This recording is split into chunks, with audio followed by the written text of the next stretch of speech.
أعوذ بالله من الشيطان الرجيم. بسم الله الرحمن الرحيم. أذن للذين يقاتلون بأنهم ظلموا وإن الله على نصرهم لقدير.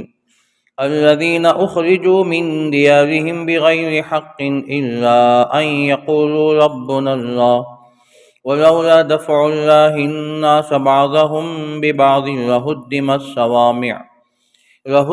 صوامع وبيع وصلوات ومساجد يذكر فيها اسم الله كثيرا ولينصرن الله من ينصره إن الله لقوي عزيز.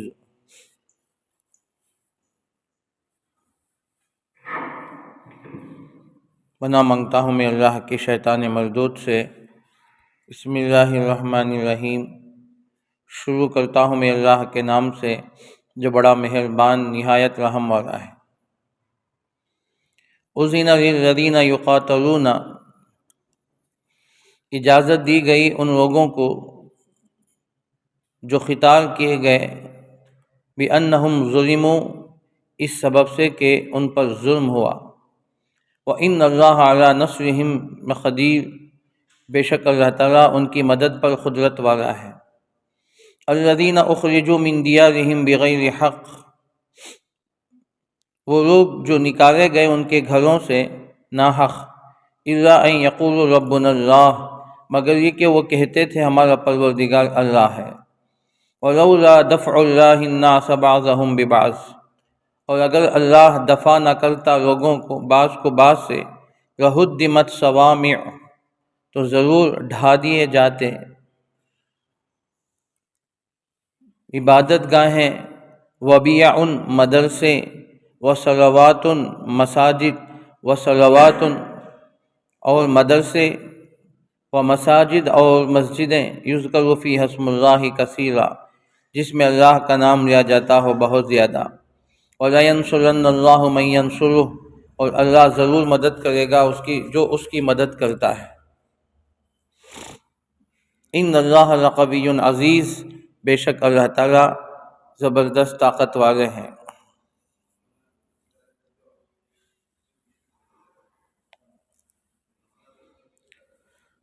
سورۃ الحج کا رکوع نمبر 6 شروع ہو رہا ہے.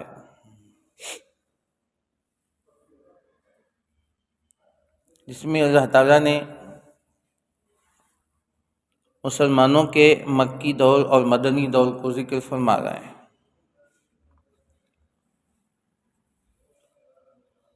مسلمان جب تک مکے میں تھے وہاں ان کو جہاد کا، قتل و قتال کا حکم نہیں ہوا. جب تک مکے میں تھے تو ہم جانتے ہیں مسلمان صحابہ کرام رضوان اللہ علیہم اجمعین کیسے ستائے گئے، پیٹے گئے، مارے گئے، کھینچے گئے، اور ان کو داغا گیا، گرم گرم سلاخوں میں ان کو داغا گیا، اور مکے کی چھلچھلاتی ہوئی دھوپ میں کپڑے اتار کر ان کو ڈال دیا گیا. اس کے اوپر سینے پر بڑے پتھر رکھے گئے، پتھریلی زمین میں ان کو کھینچا گیا، مارے گئے، ستائے گئے. ہر طرح کی اذیتیں جتنا وہ کر سکتے تھے، جتنا وہ اذیتیں پہنچا سکتے تھے اتنا پہنچائے. اور یہ چند مہینے یا چند سال نہیں بلکہ 13 سال تک صحابہ کرام رضوان اللہ علیہم اجمعین آ کر اللہ کے نبی صلی اللہ علیہ وسلم سے جہاد کی اجازت پوچھتے تھے. اللہ کے نبی صلی اللہ علیہ وسلم ان کو منع فرماتے تھے اور صبر کی تلقین کرتے اور کہتے کہ اللہ کا حکم ابھی نہیں آیا ہے. صحابہ کرام اللہ کے نبی صلی اللہ علیہ وسلم سے آ کر کہتے کہ یا رسول اللہ، ہم کب تک اس طرح سہتے رہیں گے؟ یہ سب ہمارے ہی خاندان کے ہیں، یہ بھی ہمارے بھائی ہیں. جب وہ ہماری خاندان کی رعایت نہیں کرتے، ہمارے بھائی ہونے کی رعایت نہیں کرتے، تو ہم کیوں ان کا پاس و لحاظ رکھیں؟ یعنی مطلب یہ کہ ہم بھی ان کا جواب دیں، ہم سے جو ہو سکتا ہے ہم ان کا جواب دیں، لیکن چونکہ ابھی حکم نہیں ہوا، اللہ کے نبی صلی اللہ علیہ وسلم صبر کی تلقین فرماتے ہیں، یا ایھا الذین آمنوا اصبروا وصابروا ورابطوا، کہا کہ ایمان والو صبر کرو، ایک دوسرے کو صبر کی تلقین کرو، ورابطوا، آپس میں ایک دوسرے سے جڑے رہو، واتقوا اللہ لعلکم تفلحون، اللہ سے ڈرتے رہو شاید کہ اللہ تم کامیاب ہو جاؤ۔ تو جہاں بھی مسلمان پریشان ہوتے تھے اللہ کے نبی صلی اللہ علیہ وسلم ان کو صبر کی تلقین فرماتے۔ کتابوں میں لکھا ہے جب اللہ کے نبی صلی اللہ علیہ وسلم کا گزر ہوتا تھا تو آپ کے پیارے صحابہ کو، خصوصاً حضرت بلال، حضرت خباب، حضرت خبیب، حضرت عمار، حضرت یاسر، یہ سب غریب ترین صحابیوں میں سے تھے، دوسروں کے غلام تھے، ستائے جاتے تھے، پیٹے جاتے تھے، اور اللہ کے نبی صلی اللہ علیہ وسلم جب ان کا گزر ادھر سے ہوتا تو یہ اور زیادہ ان کو باندھ کر مارتے اور پیٹتے تھے، چونکہ وہ ان کے غلام تھے۔ اللہ کے نبی صلی اللہ علیہ وسلم کو یہ منظر دیکھ کر آنکھوں میں آنسو آ جاتے تھے، پھر فرماتے کہ صبر کرو، اللہ تعالیٰ کوئی نہ کوئی راستہ ضرور کھولیں گے، اللہ کی طرف سے مددیں آئیں گی، والذین جاہدوا فینا، جو ہمارے ان راستوں میں مجاہدے کرے گا، لنہدینہم سبلنا، ہم ضرور راستے کھولیں گے ان کے لیے، راستے ہموار کریں گے، وَإِنَّ اللَّهَ لَمَعَ الْمُحْسِنِينَ، بے شک اللہ تعالیٰ احسان کرنے والوں کے ساتھ ہے۔ اللہ نے سورہ انفال میں ایک ہی آیت جس میں دونوں نقشے کھینچے گئے ہیں، تھوڑی طویل آیت ہے جس میں مکی دور اور مدنی دور کو بیان کیا گیا۔ وَاذْكُرُوا إِذْ أَنْتُمْ قَلِيلٌ مُسْتَضْعَفُونَ فِي الْأَرْضِ، اے مسلمانوں تم یاد کرو جبکہ تم مکے کی سرزمین میں بہت تھوڑے تھے، کمزور تھے، تھوڑے بھی تھے، مستضعفون فی الارض، بہت کمزور سمجھے جاتے تھے، یہ تمہارے پاس طاقت نہیں تھی مالی اعتبار سے، ہتھیار کے اعتبار سے، دفاع کے اعتبار سے۔ تخافون ان یتخطفکم الناس، وہ لوگ تمہیں اچک لیں گے، ایسے معلوم ہوتا کہ تم کو اچک لیں گے، جیسے شکاری چیل جو ہوتے ہیں، پرندے ہوتے ہیں، وہ پرندوں کو اچک لیتے ہیں، قریب تھا کہ اس طرح مسلمانوں کو اچک لیا جائے۔ فآواکم، اللہ نے تمہیں ٹھکانہ دیا، وأیدکم بنصرہ، اور اس نے تمہیں اپنی مدد سے مدد کی، تائید کی، ورزقکم من الطیبات۔ تو فآواکم سے مدنی دور ہے، ان یتخطفکم الناس تک مکی دور ہے، فآواکم وأیدکم بنصرہ سے مدنی دور ہے۔ اللہ نے پھر حکم دیا 13 سال کے بعد اللہ نے ان کو مسلمانوں کو ٹھکانہ دیا مدینے میں، اور اللہ نے تائید فرمائی، ورزقکم من الطیبات، اور اس نے تمہیں روزی دی، پاکیزہ روزی، لعلکم تشکرون، تاکہ تم شکر ادا کرو۔ تو یہ مدنی مکی دور ہے۔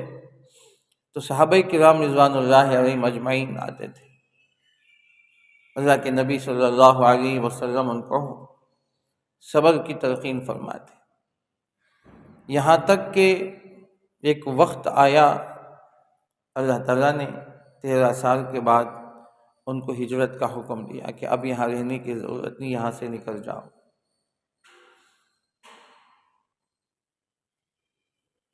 تکلیفیں دو قسم کی ہوتی ہیں، ایک جسمانی، دوسرا روحانی۔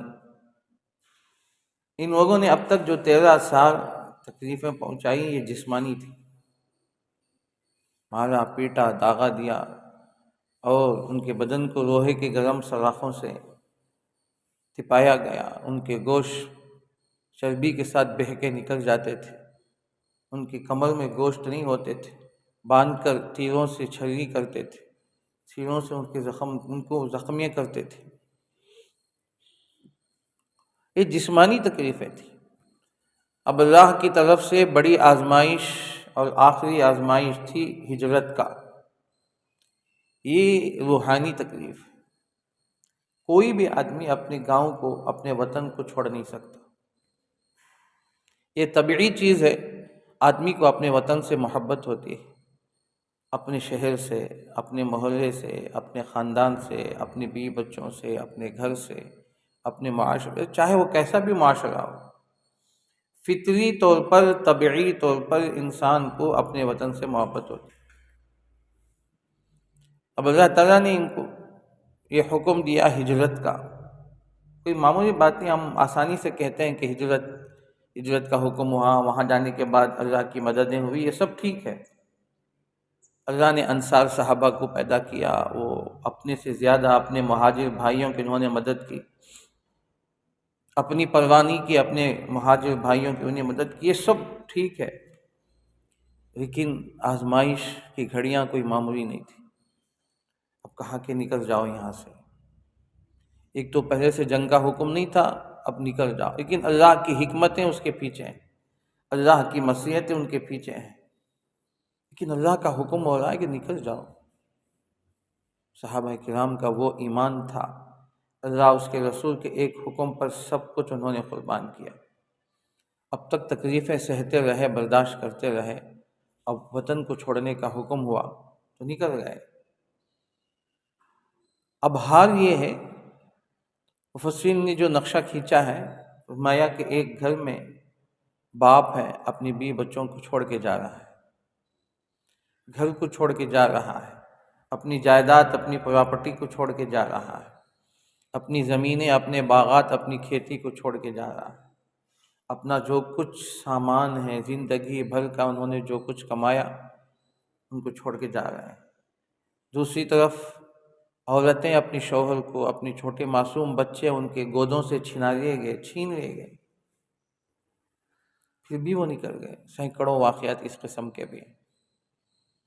تو گویا عورتیں ماں کی ممتا مغلوب ہو گئی دین کی محبت میں،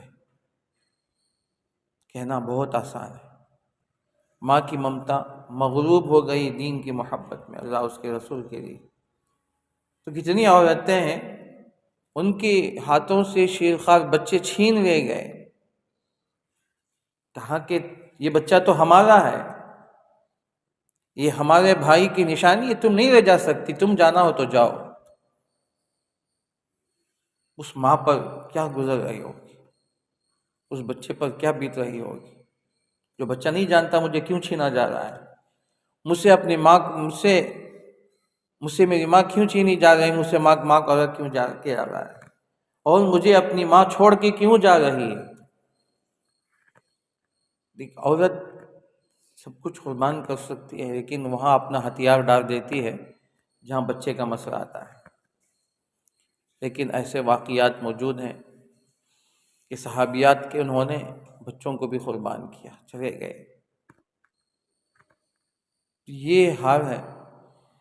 اور دوسری طرف بھائی، باپ بیٹے، میاں بیوی، ماں باپ اولاد، اولاد ماں باپ جدا ہو کے جا رہے ہیں، اور جا رہے ہیں تو ہمیشہ کے لیے چھوڑ کے جا رہے ہیں، واپس نہیں آنا ہے، واپس ہی مقدر نہیں ہے، ہجرت کا حکم ہی واپس نہیں آنا ہے، یہ نہیں کہ بھئی گئے چند سال میں آ گئے، 2-3 سال میں واپس لوٹ کر آ جائیں گے، نہیں۔ تو ایسے وقت میں ہجرت کر کے وہاں سے چلے گئے۔ پھر ہر تفصیلی واقعات آپ جانتے ہیں، جب مدینہ ایک ایک کر کے پہنچتے رہے، کفار مستقل انہوں نے اپنا مشغلہ بنا کے رکھا تھا، ایک جماعت ٹیم انہوں نے مکے کے باہر لوگوں کو کھڑا کر کے رکھا تھا کہ جو بھی مسلمان جائے ان کو روکو۔ تو جب وہ روک لے جاتی ہے، چھپ کر چلے جاتے تھے، تو ان کا مال، ان کی تمام ساز و سامان، ان کے کپڑے بھی چھین لیے جاتے تھے، صحابہ چلے جاتے۔ حضرت صہیب رومی رضی اللہ عنہ تھے تو روم سے، مکہ آ کر وہ تقریباً 15-20 سال ہو گئے تھے۔ انہوں نے کہا کہ تم یہاں آ کر ہمارے مکے میں، ہمارے شہر میں کمائے، محنت کیے، اور اتنی پراپرٹی، اتنی جائیداد بنائی، ہم تم کو لے کر نہیں جانا دے سکتے۔ انہوں نے کہا کہ سب کچھ قربان ہے، کہا کہ میری تجارت، میرا سرمایہ فلاں جگہ تم لے لو، مجھے چھوڑ دو، میں جاتا ہوں۔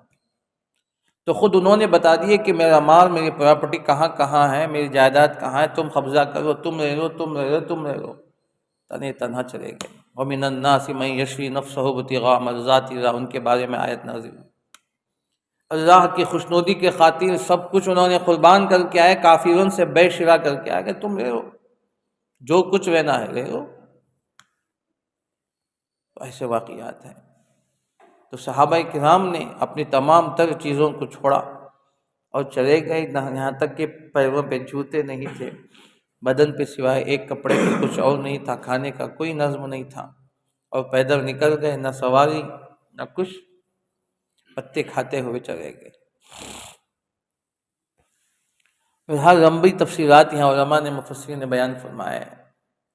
جہاں کہ ایک سال بھی نہیں گزرا تو پھر ان لوگوں کو یہاں برداشت نہیں ہوا، کہیں مسلمان وہاں جا کر مضبوط نہ ہو جائیں، پھر ان کو خوف تھا کہ چند سال کے بعد وہ ہمارے اوپر حملہ نہ کرے، اس لیے ان کی کمر توڑو،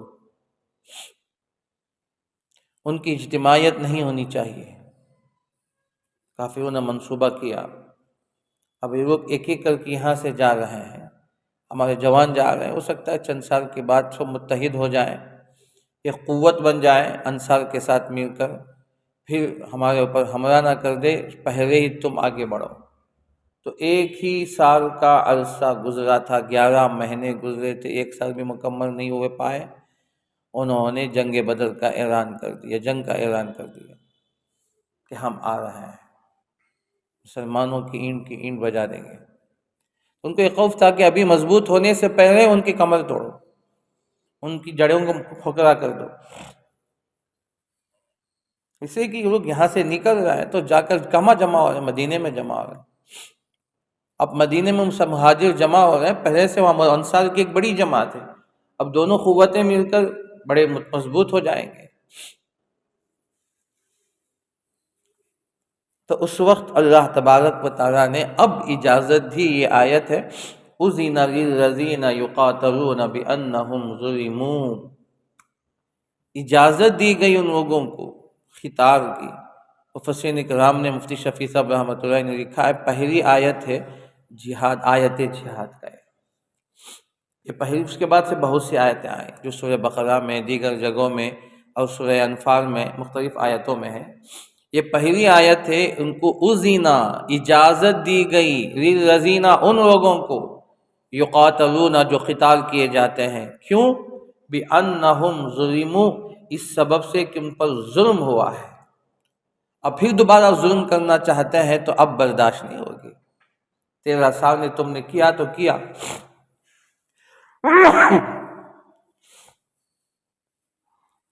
اور پھر مدینہ آ کر ہم کو یہاں بھی اگر سکون سے رہنا نہیں دیتے ہیں تو اب کہا کہ جنگ کرنے کا حکم دیا گیا ہے۔ دیکھیے جو جنگ ہے، جہاد جسے ہم کہتے ہیں، جہاد کا مقصد چند مقاصد علماء نے بیان فرمائے۔ پہلا مقصد اعلاء کلمۃ اللہ، اللہ کے دین کے کلمہ بلند ہو جائے، اپنے دین کا افشا ہے، میں دین کو پھیلاؤ، مقصد یہی ہے۔ مارنا، قتل کرنا، کسی عورتوں کے سہاگ کو اجاڑنا، بچوں کو یتیم کرنا، یہ مقصد ہرگز نہیں۔ جو لوگ جہاد کا غلط نظریہ پیش کرتے ہیں تو ان کی سمجھنا چاہیے، ان کو اس سے مطالعہ کرنا چاہیے۔ آج جو دشمن سمجھتے ہیں کہ قرآن نے حکم دیا، آیت میں جہاد کا حکم دیا جا رہا ہے، مسلمانوں کو نعوذ باللہ باغی بنایا جا رہا ہے، حکومت کا باغی بن رہا ہے، اور یہ نوجوان ان آیتوں کے ذریعے سے حکومت کے خلاف ہو رہا ہے، اور نعوذ باللہ ان کو دہشت گرد کا لقب دیا گیا اسی آیتوں کے تحت۔ اس لیے کہ ان کے لوگوں نے اس کا غلط مفہوم ان کے سامنے پیش کیا، اور آیت کا صرف ترجمہ کر کے انہوں نے ان کے سامنے بتا دیے، تو لوگ سمجھ گئے کہ جہاد غلط ہے۔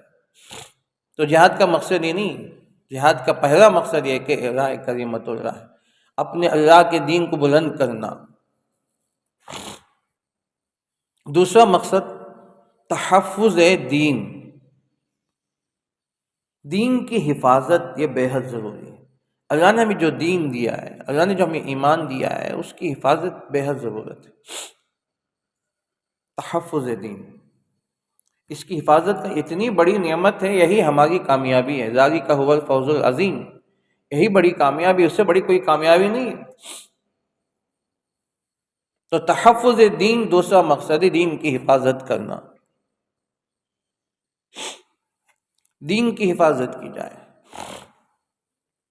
تیسرا ہے اشاعت دین، دین کو پھیلاؤ، تبلیغ کرو، تو یہ ہمارا تیسرا مقصد ہے۔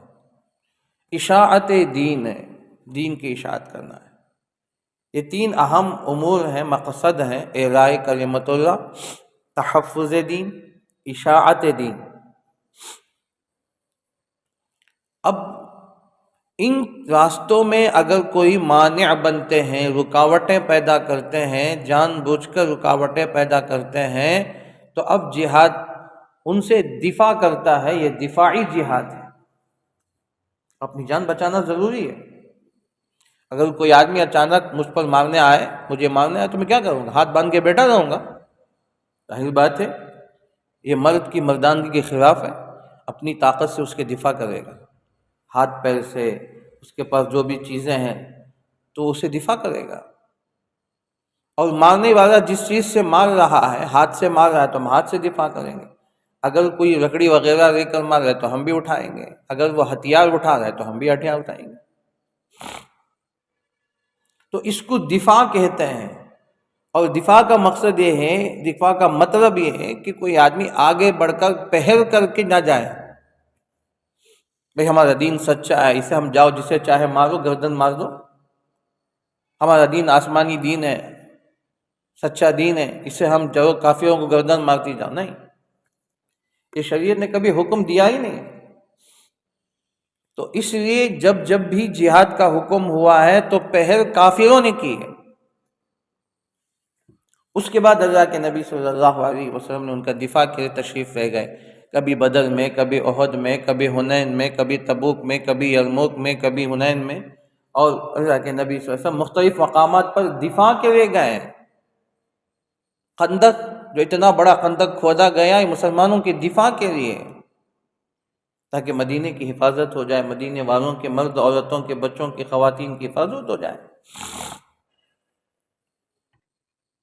اگر دفاع نہیں کریں گے، لَهُدِّمَتْ صَوَامِعُ وَبِيَعٌ وَصَلَوَاتٌ وَمَسَاجِدُ، وہ لوگ دفاع کر دیں گے، گرا دیں گے، منہدم کر دیں گے بت خانوں کو، یہودیوں کے گرجاگاہ کو، نصارہ کے گرجاگاہ کو، اور مدرسوں کو، مسجدوں کو ڈھا دیں گے، جو آج ہو رہا ہے۔ آج مسلمانوں کے گھروں پر بلڈوزر چلایا جا رہا ہے، مساجد کو بڑھایا جا رہا ہے، مدارس کو ڈھایا جا رہا ہے۔ تو اگر ان کا دفاع نہیں کریں گے تو یہ اور کرتے رہیں گے۔ خود اگر آگے اس کی وجہ بیان کر رہے ہیں۔ تو اپنے مدرسے کی حفاظت چاہتے ہو، اپنی عبادت خانوں کی حفاظت چاہتے ہو، مدرسے مساجد کی حفاظت چاہتے ہو، دینی اداروں کی حفاظت چاہتے ہو، تو دفاع کرو، لیکن پہل مت کرو اور ظلم مت کرو۔ اب آگے مقاصد جہاد یہ ہے کہ جہاد کا مقاصد میں یہ ہے، میدان میں جمع ہوں گے اور قتال ان لوگوں سے کیا جائے گا جو ان کے لیے رکاوٹ بن رہے ہیں۔ اس میں فرمایا جو لوگ جہاد کرنا نہیں چاہتے ان کو نہیں مارا جائے گا، جو لڑنا نہیں چاہتے ان کو نہیں چھڑا جائے گا، اور جو بوڑھے ہیں، عورتیں ہیں، بچے ہیں، سادھو قسم کے لوگ ہیں جو اپنی عبادت میں مصروف رہتے ہیں اور تماشائی بن کر آتے ہیں، اور جو ہتھیار ڈال دے ان سے جو نہیں مارا جائے گا، ان کو خطر نہیں کیا جائے گا، عورتوں کو خطر نہیں کیا جائے گا، کسی کو خطر نہیں کیا جائے گا، صرف ان لوگوں سے قتال کیا جائے گا جو ہمارے مد مقابل میں آ کے کھڑے ہو گئے۔ بعض لوگ تماشا بن کر دیکھتے ہیں، ان کو بھی دفاع نہیں کیا جائے گا۔ یہ مقصد ہے۔ اور فرمایا کہ جو کمزور ہیں، نابینا ہیں، ہاتھ پیر سے معذور ہیں، اپاہج ہیں، لنگڑے ہیں، روزے ہیں، ان کو خطر نہیں کیا جائے گا۔ ایک موقع پر اللہ کے نبی صلی اللہ علیہ وسلم کو دیکھا کہ مقتولین میں ایک عورت مقتول ہو گئی، اللہ کے نبی بہت ناراض ہو گئے، میں کہ آئندہ کوئی خدا کی قسم، فرمایا کہ خبردار آئندہ کسی عورت کو قتل نہ کیا جائے۔ تو قتل نہیں کیا جائے گا، عورتیں اگر جہاد کے میدان میں آ بھی جائیں ان کو قتل نہیں کیا جائے گا، ان سے ہمیں کوئی سروکار نہیں۔ اور وہ نوجوان، وہ لوگ جو صرف دین کو مٹانا چاہتے ہیں، ختم کرنا چاہتے ہیں، یا ہمارے مقابل میں آنا چاہتے ہیں، ان سے لڑا جائے گا۔ مفتی شفیع صاحب رحمۃ اللہ علیہ نے فرمایا کہ جہاد جنگ کیسے شروع ہوتی ہے؟ پہلے دو آدمی کافر کی طرف سے سامنے کھڑیں گے، ادھر سے مسلمان کھڑیں گے، یا پہلے ایک آدمی اس کے بعد ایک آدمی مد مقابل میں کھڑیں گے، اس کے سامنے کلمہ پیش کریں گے، بھائی ہمارے تمہارے درمیان کوئی دشمنی نہیں ہے، ذاتی دشمنی نہیں ہے ہماری، کوئی خاندانی دشمنی نہیں، ہم صرف دین کے خاطر اللہ کے لیے آئے ہیں۔ بھائی بھلائی خیر کامیابی اسی میں ہے کہ کلمہ پڑھو، تم بھی ہماری طرح ہو جاؤ، ہم گلے سے لگانے کے لیے تیار۔ تو پہلے دین پیش کریں گے، کلمہ پیش کریں گے، اگر اسے قبول کرتا ہے تو اسے گلے لگا دیں گے، ورنہ پھر تلوار شروع ہوگی۔ پھر ایک آدمی میں سے دو آدمی جب آپس سامنے کھڑتے ہیں تو کوئی ایک مارا جائے گا، مسلمان مارا جائے تو شہید ہے، وہ مارا جائے تو جہنم رسید ہے۔ پھر ادھر دو ادھر دو، پھر ادھر تین ادھر تین، پھر اس کے بعد پہلی سب میمنہ میسرہ، یہ جو شریع جنگ کے جو اصولات ہیں اس کے مطابق، اس کے بعد میدان جب گرم ہو جائے گا تو سب آپس میں ایک دوسرے سے بھڑ جائیں گے۔ تو دین کا مقصد بھی یہاں پہلے ان کو کلمہ پیش کرو، یہ ہمارے آنے کا مقصد بتاؤ کہ بھئی ہم جو میدان میں تمہارے دخل میں ننگی تلوار لے کے آئے ہیں، اب بھی ہم یہ چاہتے ہیں کہ تم ہمارے بھائی ہو، کلمہ پڑھو۔ آخری موقع ہے، آخری آپشن، آخری چانس، اگر وہ مانتا ہے تو گلے سے لگائیں گے، نہیں مانتا ہے تو پھر ماریں گے۔ پھر یہ تمام اصول، پھر آگے فرمایا جہاد ختم ہو جائے، مسلمانوں کو کامیابی ہو جائے، ان کی بستیوں کو اجاڑا نہیں جائے گا، ان کی کھیتیوں کو جلایا نہیں جائے گا، اور ان کی پراپرٹی کو برباد نہیں کیا جائے گا، ان کی عبادت گاہوں کو مسمار نہیں کیا جائے گا۔ یہ ہمارے اصول ہیں، شریعت نے جو ہمیں پاکیزہ طریقہ ہمیں عطا فرمایا ہے، یہ تمام طریقے اصولات ہیں۔ تو اس لیے اللہ نے اس کا ذکر وہاں فرمایا۔ عام طور سے جو فاتح بن کر آتے ہیں شہروں کے شہروں کو اجاڑ دیتے ہیں، معصوم لوگوں کی بلکہ اکثر جانیں معصوم لوگوں کی جاتی ہیں۔ آج جو بمباریاں یہ لوگ کرتے ہیں، اس میں مرتے کون ہیں؟ بیچ کے عوام ہیں۔ اسکولوں پہ بم ڈالا جا رہا ہے، ہسپتالوں پہ ڈالا جا رہا ہے، عبادت خانوں میں ڈالا جا رہا ہے، اور جہاں مسافر خانے ہیں، جہاں غریبوں کی بیواؤں کی اس طرح کی مددیں کی جا رہی ہے، ایسے ہاسٹلوں میں اور ایسے سماج گھروں کے اندر بم ڈالے جا رہے ہیں۔ یہ انسانیت کی گھری ہوئی حرکتیں جو آج اسرائیل امریکہ مل کے کر رہے ہیں۔ تو اسلام یہ کبھی نہیں سکھاتا ہے، صرف اسلام ان لوگوں کو مارتا ہے جنہوں نے ظلم کیا ہے اور جو ہماری اس بات کو ماننے کے لیے تیار نہیں ہے۔ بہرحال یہ چند باتیں ہیں، اور آگے اس کے مقاصد جو قرآن کریم کے اندر اللہ تعالیٰ نے بیان فرمائے، بقیہ سبق انشاءاللہ کل ہوگا۔ اللہ تعالیٰ ہمیں عمل کی توفیق عطا فرمائے اور اسلام کی صحیح حقانیت ہمیں سمجھنے کی توفیق عطا فرمائے۔ آمین۔ وآخر دعوانا ان الحمد للہ رب العالمین۔